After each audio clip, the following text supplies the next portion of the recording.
雑談です。バーベキューです。ハラセンということで始まりましたハラセンラジオ。陣内智則の面白い方原田専門家でございます。この番組は日々私が見ちゃったもの、聞いちゃったもの、食べちゃったもの、飲んじゃったもの、そして言っちゃいけないことなんかを話しております。ぜひチャンネル登録と高評価よろしくお願いしますということで、昨日は何をしてたかと言いますと、エンタの神様の収録がありまして、それでずっと新ネタを作ってたんですけども、その収録でギリギリまで、本当にギリギリまでの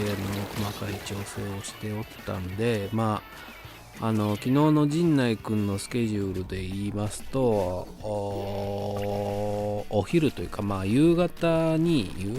な、3時ぐらいからあれはなんだ、スカットジャパンの収録があって、それが湾岸スタジオなんで、それスカットジャパンの収録前に一回チェックをして、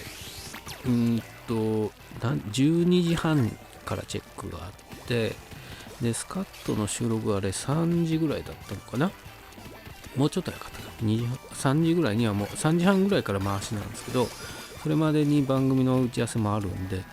1時間2時間ぐらい1回チェックして修正して、でスカット終わりでチェックはもう汐留の方に、日テレの方に行ってするってんで、その間修正箇所の作業をして、で直し、スカット終わりで陣内くんが来たの19時過ぎぐらいですわ。19時過ぎからで、エンタの収録始まるのがね結構押してて、昨日は9時過ぎてましたか、21時過ぎてて、それまで直して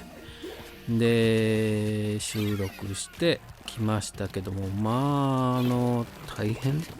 というか、陣内君の方が大変だと思うんですけど、いい感じにはできてますが、やっぱりね、ずっとこのところ、YouTube のあれもそう、ネタ撮りもそうですけども、ずっと無観客でやってるんで、果たしてこれが正しいのかというか、反応がわからないんで、どこがね、作ってる側としてはこんな風に受けるだろうなっていう想定のもとこうやってるんですが、やっぱり実際お客さんの前でやると違うんですよ。ここのとこんな反応あるんだみたいなことがあるんですけど、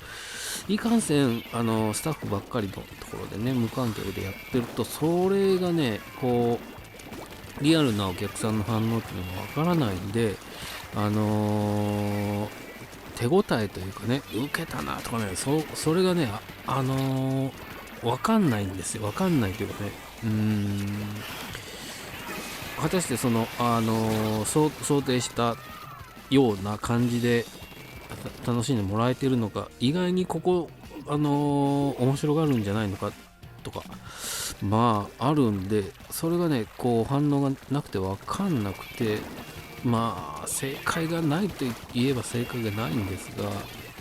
その辺がちょっとね、エンタとかYouTube で笑いをつけてね流れてしまえば、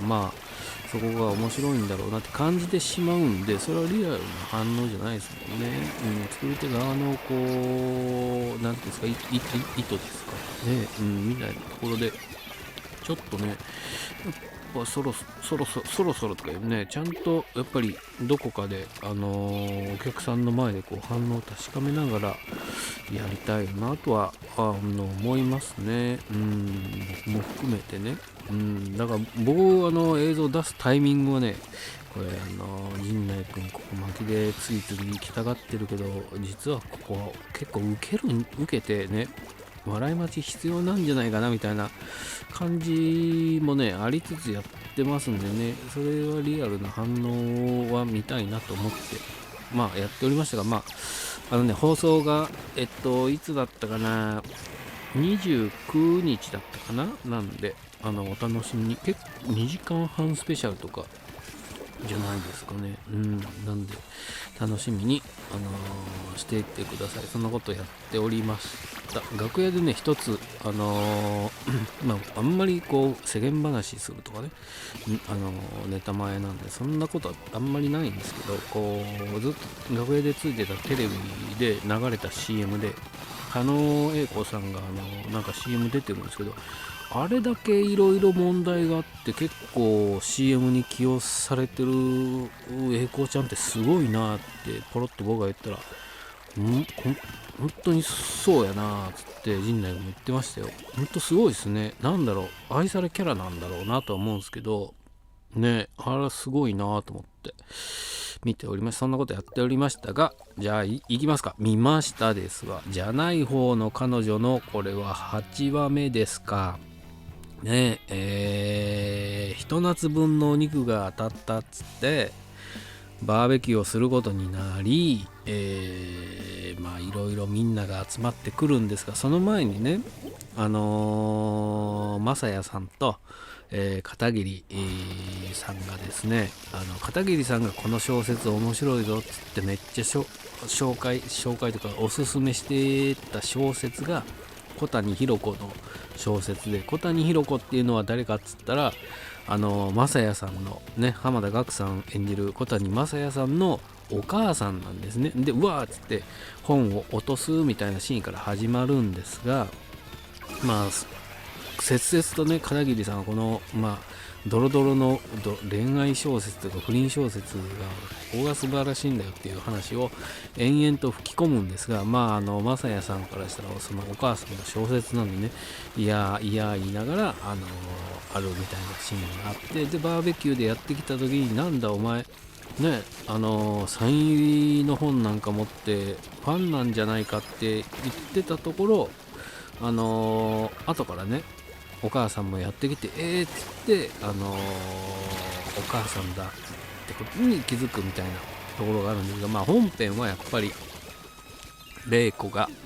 バーベキューに誘われてやってきちゃって、当日までね、まさやさんは知らないですよ。ヨガ教室じゃない、盆栽教室ね、今週はちょっと休んで用事があるからっつったら、玲子さんも私も用事があるんで行けませんっつってたら、なんとこのバーベキューに誘われね、奥さんの方から玲さんの方からね誘われていて鉢合わせてしまうという展開でね、でもしかしですよ、お互いがねこう初めて会うような素振りでね、汗だらだら流しながらね、娘さんにそんなところを突っ込まれたりなんかしながら、会ってるんですが、その玲子さんが連れてきた友達ね、橋本彩菜さんがね、これがねまたね、なんか怪しいんじゃないかっつって突っ込んできて、スマホですよ、スマホで気づいちゃうんですよね。スマホで気づいて、こう釜をかけるというかね、こうあれ実はみたいなところでこうつつき出して、これで玲子がねこう LINE でまさやさんにやばい綾菜が気づいてるみたいなことをやって焦り出すというね、これまさやさんからしたら気が気じゃないですよね。で片桐さんもね、友達のがどうのっていう話をしてるんですが、そんなことはね百も承知で、まさやさんのことなんだろうってことをね、こうふわふわと煽ってきたりなんかしちゃったりしてっていうところのバーベキューでね、だから味もしませんよねきっと。肉も焦がしちゃってなんかしちゃっておるんですけどもね、そんなところに今度は綾菜がこう実は彼氏とね、レイさんと話ね、まさやさんの奥さんと恋愛相談なんか始めちゃって、だから彼氏も呼んだらいいじゃないっつってやってきて、そうするとこうね、綾菜は玲子のがちょっかいを出してるように映っちゃってて、でもそれは一応解決はしてるんですが、それでもまだこう疑ってて、でその綾菜の彼氏ね、後ろから誠くんがやってきて、誠くんはもう全然そんな気がないのに、ただこうなんかギクシャクしちゃって空気が悪くなっちゃってごめんねっつって、レイフもバレちゃまずいっつってこういそいそと帰ろうとするときに、部屋に貼ってあるマサヤさんとレイさんのね写真を見て、なんだかこうおセンチになっちゃうっていうシーンがありましてね。いやー、これいろいろ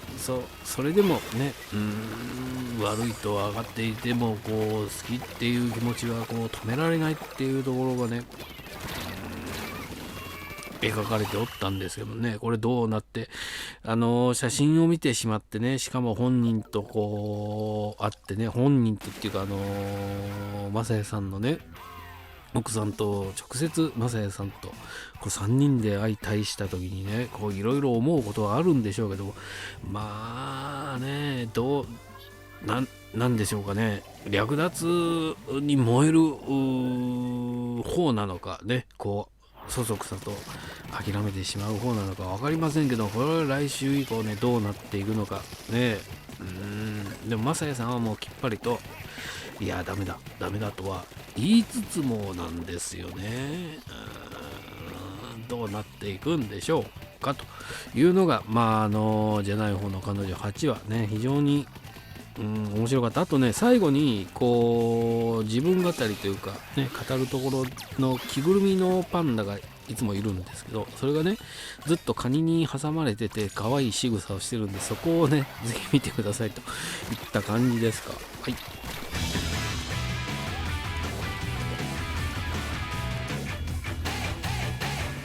コントカニバサミね、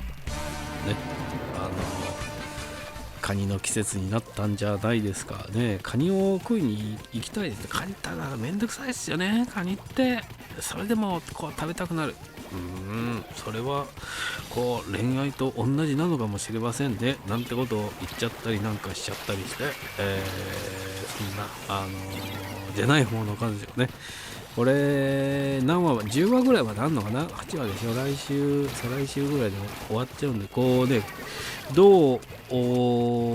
決着というかね、このじゃない方の彼女、玲子さんで、山下美月さんの恋が恋が実るってことはないでしょうね。なんでそこのね関係というか、どう気持ちの整理をしていくのかというところが見ものなのと、あとね片桐さんがねこれ意外になんですか、うまいことやってんですけど、その辺はどうなって、やばい振られそうだみたいな描写はありましたけどね、どうなっていくのか。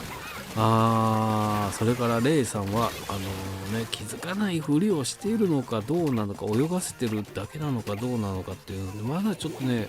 こうね鈍感な感じで描かれてるんですけども、実は気づいていてね、なんて余裕でもってこう泳がせている、マサヤさんを泳がせているのかもしれないっていうね、実は全部知ってましたよみたいな展開になるのかどうかね、これ非常に楽しみなんでね。それもなんかねありえますよ。だからユウさんがね、ひろこさんがこう全部逐一こう作ってるっていう可能性もありますからね。なんでどうなっていくのか、最終回も楽しみなドラマであります。ぜひご覧になってください。あとチャンネル登録と高評価をよろしくお願いします。ありがとうございました。